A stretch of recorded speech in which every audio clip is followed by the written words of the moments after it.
সালাম আলাইকুম, কী অবস্থা, কেমন আছেন আপুরা ভাইয়ারা? আশা করি ভালো আছেন অবশ্য। এটা দেখেন আমাদের এদিকে, এটা হলো দিঘি বলে, দিঘি। আমি বেশ কয়েকবার এদিকে আইছিলাম, ভিডিও করছিলাম। এটারে বলে কইয়ারা দিঘি। যারা চিনবেন আর ইমাম ভাইয়ে সিনে ভালো করে জানে, এদিকে আইসে তো এই অনেকজনের সিনে জানে। এটা অনেক বড় একটা দিঘি। তো আমি আজকে এদিকে আসলাম। তবে যখন এদিকে আসলাম, চিন্তা করলাম যে একটু ভিডিও কটা বানাই ফেসবুকে পেজে আইডি দিয়ে ডালবো আর কি।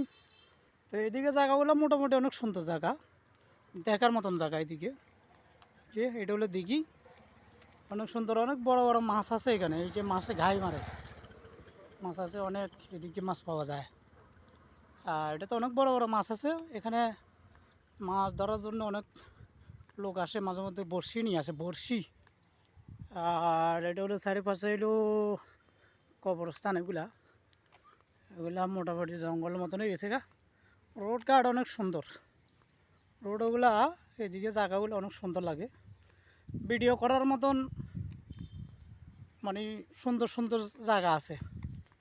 তো আসলে আসতে হলে সময়ের দরকার আছে, লোকেরও দরকার আছে। লোক আইলে একজন লোক সাথে থাকতে হবে, নাহলে হবে না আর কি। সালাম আলাইকুম, কী অবস্থা ভাইয়া? সালাম আলাইকুম মুরব্বী, ভালো আছেন না? তো এখানে ভিডিওগুলো অনেক সুন্দর হয়, ভিডিও অনেক সুন্দর ভিডিও। যে রোড, এই পাশে হলো কবরস্থান, এখান দিয়ে হলো রোড, আর এখান দিয়ে হলো এটা হলো দিঘি।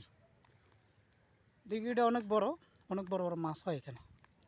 তো এই যারা আশেপাশে আছেন অবশ্যই দেখলে চিনতে পারবেন।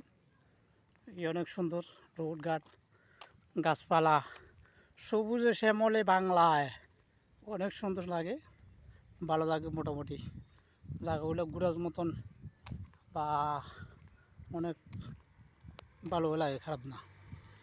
তো আমি সবসময় আসি না, মাঝে মধ্যে আসি। তো আসলে ভিডিওগুলো করি, মোটামুটি ভিডিও অনেক সুন্দর দেখা যায়। এই টাইমে ভিডিওগুলো সবসময় ভালো দেখা যায়, সুন্দর দেখা যায় আর কি। তো সবাই ভিডিওটা লাস্ট পর্যন্ত দেখে যাবেন। আর আমার একটা ইউটিউব চ্যানেল আছে, এটাতে সাবস্ক্রাইব করে দিবেন, আর আমার আইডিতে ফলো দিয়ে দেবেন। তো আমি আসলে চেষ্টা করতেছি, এখন আমি সাকসেস না। যদি আমি সাকসেস হইতাম তাহলে হয়তো মোটামুটি ভিডিও, ভালো ভালো ভিডিও করে দিতাম, বিভিন্ন ডিস্ট্রিক্টে যাইতাম। এখনও আমার যাওয়া হচ্ছে না, কারণ এই যে রোডগুলো অনেক সুন্দর, দেখেন কত সুন্দর।